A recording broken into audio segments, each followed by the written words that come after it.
All right, so we are getting closer and closer towards the midterm elections, and Democrats are finally starting to use some of the arguments that people like Bernie Sanders have been telling them to use for months now. Things like simply pointing out what the GOP economic platform is, essentially just Reaganomics giving tax cuts to the billionaire and millionaire class in corporate America, while simultaneously slashing programs like Social Security, Medicare, and Medicaid. And Republicans have been forced a little bit to push back against these allegations, and basically the strategy that they have chosen to use for pushing back against them is to just straight up bald-faced lie about their positions on cutting Social Security, Medicare, and Medicaid. So I got a couple different clips here which are basically just going to lay out the type of rhetoric that they are using surrounding this. First, we have the GOP leader in the House, Kevin McCarthy, who is soon to be the Speaker of the House when Republicans pretty much inevitably win the House of Representatives in these midterm elections. So let's go ahead and hear him just straight up lie to the American people and this Fox News audience in terms of what Republicans' plans are towards Social Security. Fine. Here's a commitment to America. What does it say in there? To save and strengthen Social Security and Medicare. This simply means is we're not touching it. And this is the president deflecting. Why didn't he bring up inflation, the number one issue of people looking at every day? Or crime, which you're finding a race for governor in New York, the number one issue. Or fentanyl, that's going to kill 300 Americans a day. He cried. Here. Okay, so he was talking about this speech that Biden gave last night, which I might cover in a different video. Honestly, it was completely uneventful and uninspiring as a speech. He basically just focused purely on like Republican threats to democracy. He really didn't get into, inflation, the economy, the top issue that Americans are concerned about going into the midterm elections. So the speech was absolute dog shit. Okay, don't get me wrong on that front, but he basically is making the argument that no, Republicans don't want to attack and slash Social Security. We actually want to protect it. Okay, so that's the argument he's trying to put forward. And basically what he means by this is using this completely false premise, which I've talked about relentlessly on this channel, that the federal government is somehow like going to go bankrupt or run out of money because programs like Social Security, Medicare, and Medicaid need to continue being funded at greater and greater levels, especially as we have an aging population. So there's so many different things that are completely wrong about this premise, and basically they are using that justification in order to say, no, we aren't slashing Social Security, we are actually protecting Social Security, because by making, these cuts to it, or by pushing austerity or changing the eligibility age, we're actually going to protect it in the long term so that it doesn't go solvent or it doesn't go bankrupt, right? So again, it's a completely bullshit premise that they're putting forward here, because number one, the only limit in terms of how much money we can spend on these programs, that's a political thing, okay? That's not an economic concern. We could just simply fund these programs. Specifically with something like Social Security, all you would need to do to make sure that it has funding for the next 100 years or so is just raise the cap on how much millionaires and wealthy people in this country have to pay into Social Security, because right now it's capped at such a low amount that somebody who's making millions of dollars a year in income is paying into Social Security at like roughly the same amount as somebody who is like middle class in this country. Okay, so that's just one tiny thing you could do to actually make sure that they are funded for the foreseeable future. But instead of doing something simple and logical like that, they're instead using this bullshit premise that we're going to run out of money to fund Social Security and using that as a justification in order to slash these programs. So again, he's just straight up lying about what their actual position here. He says, we're not going to touch it. What are you talking about? All of your plans that we have seen outlined, which we're going to get to here in a second, explicitly say that you are going to impose cuts to it. You are going to impose austerity on it. You're going to impose additional eligibility requirements, maybe even raise the eligibility age for some of these programs. That is the definition of slashing these programs. Okay, so just amazing to see them just come out and straight up lie without, even batting an eye for a second. But now we have another clip here, another one from Fox News, obviously. This one is Sean Hannity, and he basically is going to say the same thing that Kevin McCarthy just said. And this actually was edited to show a following clip of one of the Republican members of the Senate who is currently running for re-election, Mike Lee, from the state of Utah, where he just straight up contradicts everything that Sean Hannity is trying to say in this clip. So let's go ahead and watch this one. Now in this last-ditch effort, well, let's lie to senior citizens and scare them to death with lies about Republicans. They want to take away your Social Security and Medicare and cut it. Okay, not a single Republican has ever said it. No Republican supports it. It will be my objective to phase out Social Security, to pull it up by the roots and get rid of it. Okay, so again, there you go. You have Sean Hannity on the one hand saying no Republican has ever said this, which is completely ridiculous, not just because, we have tons of clips. I mean, Mike Lee isn't the only person who's publicly said this, right? But we have one there of Mike Lee saying not only does he want to cut Social Security, he wants to completely phase it out, pull it up by its roots, and I guess just throw it away in the garbage can. But on top of that, we've also heard from people like Rick Scott, who have outlined explicitly what his plan was. And part of what his plan was to basically make it so that you have to refund or revote on these programs either every year or every 5 years and just basically sunset them so that with our incredibly gridlocked and dysfunctional and corrupt Congress, it would never actually be able to be protected in the long run, and they would just use that as opportunities to slash it again. So, I mean, this is stuff that is openly on their platforms, right? This isn't like something that Democrats just pulled out of their ass as a hit piece, right? This is stuff that they openly talk about all the time. It's just the fact that we're getting closer to the midterm elections, and they know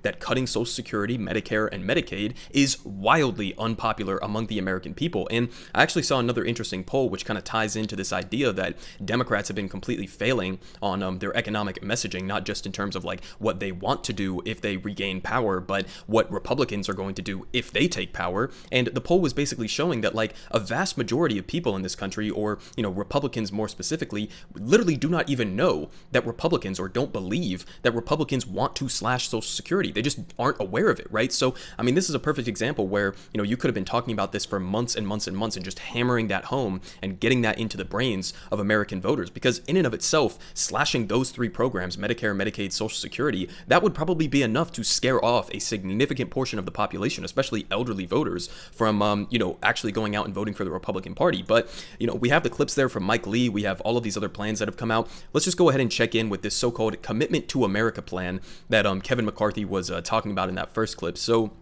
number one, I've already covered this in its entirety. We went through the entire breakdown that's on this Commitment to America page online, so you can go and watch that video if you want a full breakdown. But first, just to start us off, I just wanted to run through just like the rough outlines in terms of like what they're talking about and how they're framing this stuff. Again, basically using the same neoliberal trickle-down Reaganomics that Republicans and many Democrats as well have been using for like 40 years in this country, and that has completely decimated the working class. But they just say here on their landing page, right? This is literally the front page. So first of all, they give the most generic shit you could possibly imagine. An economy that's strong, a nation that's safe, a future that's built on freedom, a government that's accountable. So just like complete vapid, hollow virtue signaling on that. But now we get to this. So they say, we can't afford Democrat rule. And they point out all of these different problems, but like the follow-up questions to these are amazing, because it's like, what do you guys actually want to do about any of these specific problems? I mean, we could go one by one. 40-year high inflation for Americans. Well, I've been talking about this relentlessly on this channel, and the mainstream media still has not caught up to this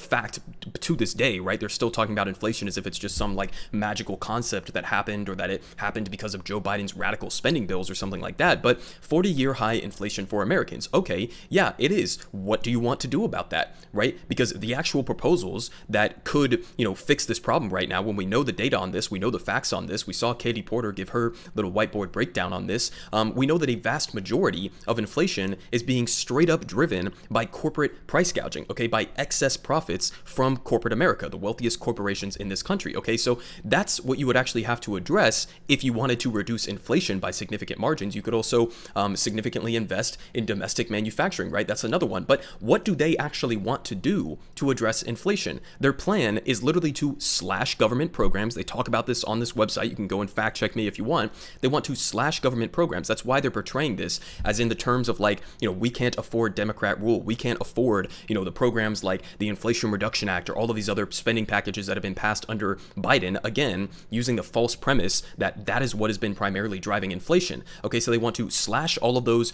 government programs, right, which many of which actually do have positive effects, right? They don't go nearly far enough, and we're like a tiny fraction of what I would like to see actually spent in this country. But, they're attacking those, and they want to slash those while simultaneously giving a tax cut to the wealthiest billionaires and corporations in the country. So how are either of those things actually going to reduce inflation if inflation is being driven by corporate America and you want to give them a tax cut? You want to literally give a tax cut to the same corporations who are causing inflation in the first place. How the fuck is that going to help drive down inflation. It's just fucking not, right? So that's just the first one. The second one, 12 cities with record murder rates. Okay, so what do you want to do about crime, right? Because I have my own personal, positions on crime. It is, in my opinion, 100% correlated to economic issues, right? If you reduce the economic precarity, the economic instability and suffering that people have in their day-to-day lives, then that would actually reduce crime in the long run, right? It's an economic issue. You have to invest in the poorest and most vulnerable communities around this country. That's how you would actually address it. Make sure that people have healthcare, education, job opportunities, etc., right? That's how you would actually meaningfully lower crime in the long run. Well, what do Republicans want to do? They just want to flood the street with more cops, give them more military equipment, and basically allow them to just run around like a fucking gang and brutalize homeless people. I mean, that's legit what they want to do to lower crime. Well, I mean, if you just look at the current situation with crime in America, we lock up, 25% of the world's prison population, while we only have 5% of the world's total population. So we are already locking up more people than any other country on the face of the planet, maybe even in human history, if you had to look at it, right? And then they want to flood the streets with more cops. Well, number one, that's not going to be an effective solution in the long run for actually reducing crime in this country. But number two, that's literally what Democrats are doing. Okay, you're talking about Joe Biden, the author of the 94 crime bill, okay? A guy who literally just proposed hiring like over 100,000 new additional cops around the country. A guy who openly said he wanted states and localities to use COVID relief money to hire more cops, okay? That's who you're talking about. So again,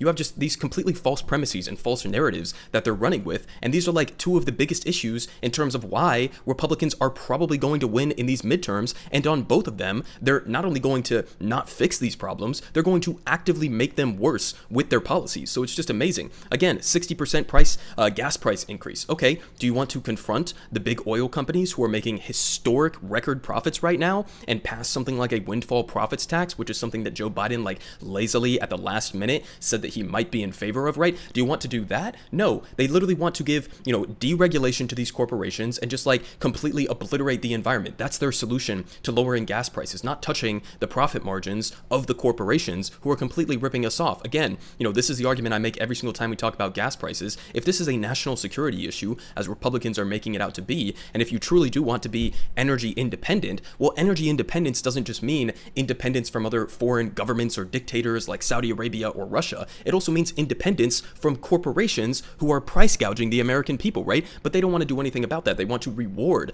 these same big oil corporations that are not only destroying the planet, but again, also price gouging the American people. So delusional. And then they also say 3.8 million illegal border crossings since Biden's oath. So I don't have a reference to compare this to what it was like under Trump, but I do know that over about the last year or so, Joe Biden set the historic record for the amount of people he has been arresting at the border. Okay, this is not an open border guy, all right, but that's how they want to portray Biden. Again, it's just they're in a completely delusional fantasy land, lying about everything that Democrats actually support and also lying about what would be the legitimate solutions to these types of problems, right? They continue, record high drug overdoses. Okay, so what do you want to do about that? Do you want to, decriminalize these drugs so that instead of throwing people who are addicted to them in jail and just continuing this endless cycle where they're going to go to jail, be arrested, potentially have their lives disrupted and ruined even more, get out of jail, and then just go end up using drugs again? Or would you want to do something like, provide universal addiction treatments and mental health treatments and make sure that everybody is housed so that they're not out on the streets, right? What do you want to actually do about this? Provide, some of those, free clinics that are available, safe injection sites, things that other countries and even some cities in the United States have already demonstrated significantly reduce drug overdoses in this country. Do you want to do any of those policies that might actually work? No, they don't. They want to literally aggravate the problem even worse. I mean, again, on all of these different policies they're running on, it's just completely fucking delusional. But now we get to what their actual position is here on Social Security, right? Circling back to how they were lying about this specific position and then lying about all of their other positions going into this midterm election here. But let's just get specific in terms of what we have actually heard from Republicans in regards to Social Security. They say Republicans eyeing majority float changes to Social Security and Medicare. I wonder what those changes are. Are they to expand those programs? Are they to make sure that they cover more things for the American people? No, not at all, obviously. They say congressional Republicans eyeing a midterm election election victory that could hand them control of the House and the Senate, have embraced plans to reduce federal spending on Social Security and Medicare, including cutting benefits for some retirees and raising the retirement age for both social safety nets. That sounds a lot like you want to make cuts to those programs, Kevin and Sean Hannity. I mean, again, just bald-faced lying about what they actually support. They say prominent Republicans are billing the moves as necessary to rein in government spending. Again, that completely false premise. They say which grew under both Republican and Democratic presidents in recent decades and then spiked as the Trump and Biden administrations unleashed trillions of dollars in economic relief during the pandemic. Again, the deficit, the debt always grows under both Democrats and Republicans, right? It's just that Republicans want to blow up the debt and the deficit to give tax cuts to billionaires and millionaires and corporations and to spend that money on endless wars, whereas, somebody like even Joe Biden, a neoliberal ghoul, he actually wants to use deficit spending in a somewhat positive direction and invest in things like infrastructure and expanding healthcare, right? Obviously, he doesn't go nearly far enough, but at the same time, it's like when you compare what you're doing deficit spending on, which is what really matters, right? Deficit spending, the debt, they aren't inherently good or bad things. It depends what you're spending the money on. Republicans aren't opposed to deficit spending or raising the national debt. They just want to do it for the worst fucking possible investments that you could possibly make, right? So, I mean, again, just completely fucking ridiculous. They say the Republican leaders who would decide what legislation of the House and the Senate would consider if their party won control of Congress have not said specifically what, if anything, they would do to the programs. We've heard a lot of conflicting different policy positions coming out of them. They say yet several influential Republicans have signaled a new willingness to push for Medicare and Social Security spending cuts as a part of future budget negotiations with President Biden. This is what I covered in my story a couple days ago, where Republicans are basically threatening to use the debt ceiling, which is completely arbitrary and a political weapon to push austerity on working class Americans. They're planning to use the debt ceiling in order to try to force Joe Biden to do these types of cuts to these programs. They say that their ideas include raising the age for collecting Social Security benefits from 70 or to 70 from 67 and requiring many older Americans to pay higher premiums for their healthcare coverage. The ideas are being floated as a way to narrow government spending on programs that are set to consume a growing share of the federal budget in the decades ahead. We have another piece of more specific information from one Senator Ron Johnson from Wisconsin. They say that he has proposed subjecting Social Security and Medicare to annual congressional spending bills instead of operating essentially on autopilot as they do now. That would leave the program susceptible to Washington's frequent and fraught debates over funding the government, making it more difficult for retirees to count on steady streams of benefits. They continue saying that several conservative Republicans vying to lead key economic committees in the House have suggested publicly that they would back efforts to change eligibility for the safety net programs.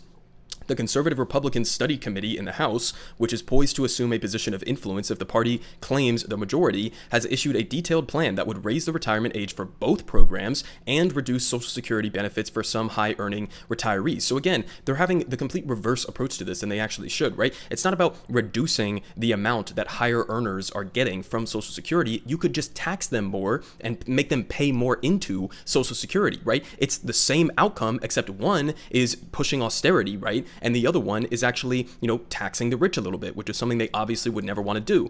They say that the plan would increase premiums for many older adults and create a new marketplace where the government Medicare plan competes with a private alternative. This is like those Medicare Advantage plans that I've talked about before, which are just complete fucking scams and ripping off people who are on Medicare across the country. And they say in what many Democrats call partial privatization of the program. So, I mean, again, this is nothing new, right? This is all shit that we knew Republicans believed in for the last, for literally my entire lifetime and before that, right? You could double my entire lifetime. I'm 23 years old. They have literally been proposing the same economic platform for double my entire lifetime. Okay, so it's not anything that's new. They've been trying to attack Social Security, Medicare, and Medicaid since those programs came into existence. But you still have this reality that we're going into the midterm elections and they're just straight up lying to the American people because they know their positions are unpopular, and at the same time shafting Democrats and absolutely clobbering them on economic issues, on crime, on inflation, etc., while Democrats are currently slated to get absolutely destroyed in these midterm elections and potentially lose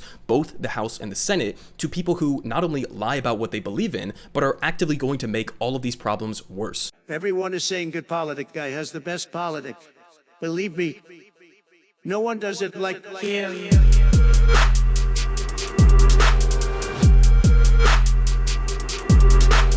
Believe me. Everyone is saying